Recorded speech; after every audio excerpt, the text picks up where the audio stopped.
الحمدللہ رب العالمین والصلاة والسلام علی سید الانبیاء والمرسلین اما بعد فاعوذ باللہ من الشیطان الرجیم بسم اللہ الرحمن الرحیم قال رسول اللہ صلی اللہ علیہ وسلم ان اول الناس بی یوم القیامہ اکثرهم علی صلاة او کما قال علیہ الصلاۃ والسلام۔ نبی رحمت شفیع معظم صلی اللہ تعالی علیہ وآلہ وسلم نے ارشاد فرمایا کہ کل بروز قیامت لوگوں میں سے میرے سب سے زیادہ قریب تر وہ بندہ ہوگا جس نے دنیا کے اندر سب سے زیادہ درود پاک پڑھا ہوگا۔ صلو علی الحبیب صلی اللہ تعالی علیہ وآلہ وسلم۔ جب بندہ قبر کے اندر چلے جاتا ہے تو اس کے احوال بھی بیان کیے گئے۔ تو جو خاص لوگ ہوتے ہیں ان کے تو خاص مقام ہوتے ہیں، جو ہم جیسے گناہگار ہوتے ہیں وہ اپنی قبر میں جب جاتے ہیں تو ان کو ایسے محسوس ہوتا ہے کہ میری قبر کے اندر پانی آ گیا ہے، اور اس کو موت کے بعد ایک اور موت کا سامنا کرنا پڑتا ہے، وہ پریشان ہوتا ہے۔ ہم جیسے جو گناہگار ہوتے ہیں وہ اپنی قبر کے اندر ایسے محسوس کرتے ہیں جیسے قبر کے اندر پانی آ گیا، جیسے کسی کے گلے تک پانی آ گیا ہو اور وہ اپنا ہاتھ اوپر کر کے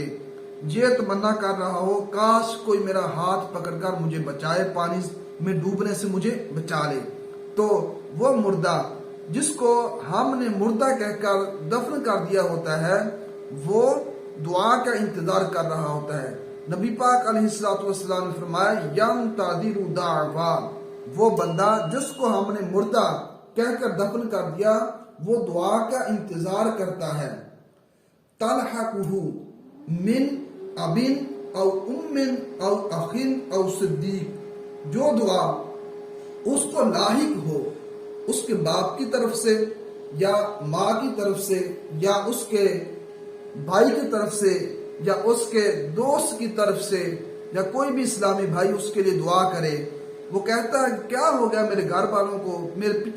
پیچھے والے جو ہے میرے خاندان والے ان کو کیا ہو گیا ہے، وہ میرے لیے دعا نہیں کرتے، وہ قبر کے اندر انتظار کر رہا ہوتا ہے۔ اور لاحق جو چیز ہوتی ہے وہ پیچھے سے جا کر لاحق ہوتی ہے۔ تلحقہ من ابن او ام او اخین او صدیق، جو دعا پیچھے سے جا کر مردے کو پہنچتی ہے اس کا انتظار کر رہا ہوتا ہے۔ اور جب وہ دعا قبر والے کے پاس پہنچ جاتی ہے تو اس کا اجر اس کو کتنا ملتا ہے اور اس پر وہ کتنا خوش ہوتا ہے، وہ بھی نبی رحمت شفیع معظم امام الانبیاء صلی اللہ تعالی علیہ وآلہ وسلم نے فرمایا کہ اذا لاحقتہ کانت احب الیہ من الدنیا وما فیہا، فرمایا کہ جیسے دنیا کے اندر کسی بندے کو پوری دنیا کے خزانے دے دیے جائیں، ہر چیز دنیا کی لا کر اس کے قدموں میں رکھ دی جائے تو بندہ کتنا خوش ہوتا ہے۔ فرمایا مردے کو جب دعا پیچھے سے پہنچتی ہے، دعا گھر والے کرتے ہیں، دوست احباب کرتے ہیں، تو اس کو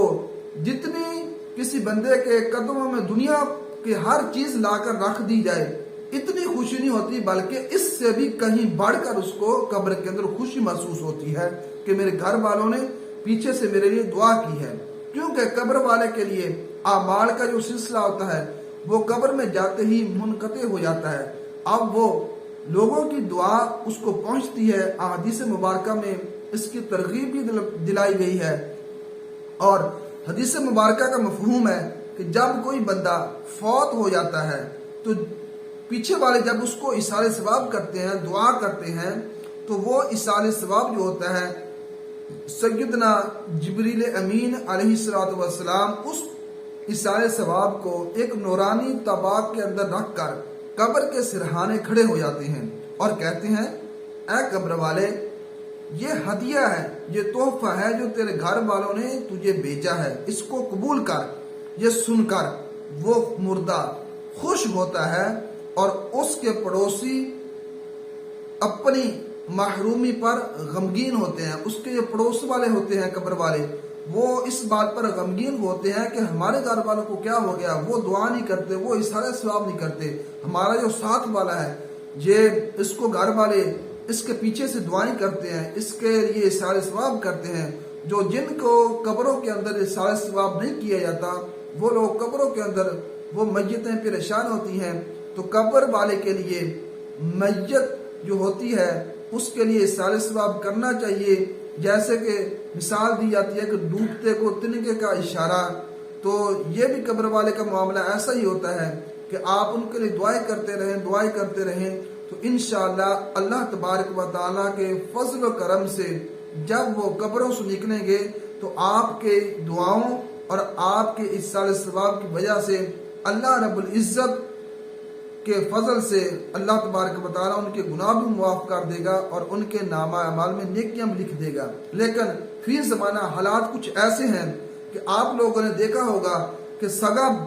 باپ فوت ہو جائے یا سگی ماں فوت ہو جائے، سگا بھائی یا بہن فوت ہو جائے تو کچھ لوگ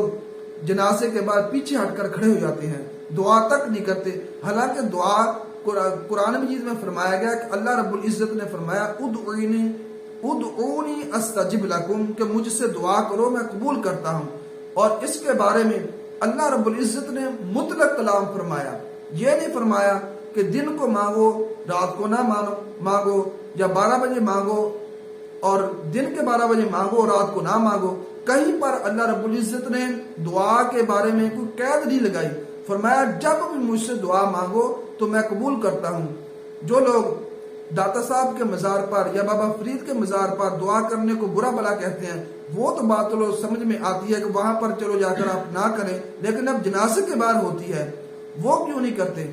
کیونکہ جب رب تعالیٰ فرما رہا ہے کہ مجھ سے دعا کرو میں قبول کرتا ہوں، اللہ رب العزت نے جب قید نہیں لگائی تو ہم کون ہوتے ہیں کہ قید لگائیں؟ چاہے میت کو قبر میں رکھ کر دعا کریں یا پھر قبر میں رکھنے سے پہلے ہی میت کے لیے دعا کریں، جب بھی دعا کریں جس وقت دعا کریں، دعا کے لیے کوئی ممنوع وقت نہیں ہے۔ ہاں بعض عبادتیں ہوتی ہیں جن کے لیے ممنوع وقت ہوتا ہے، جیسا کہ نماز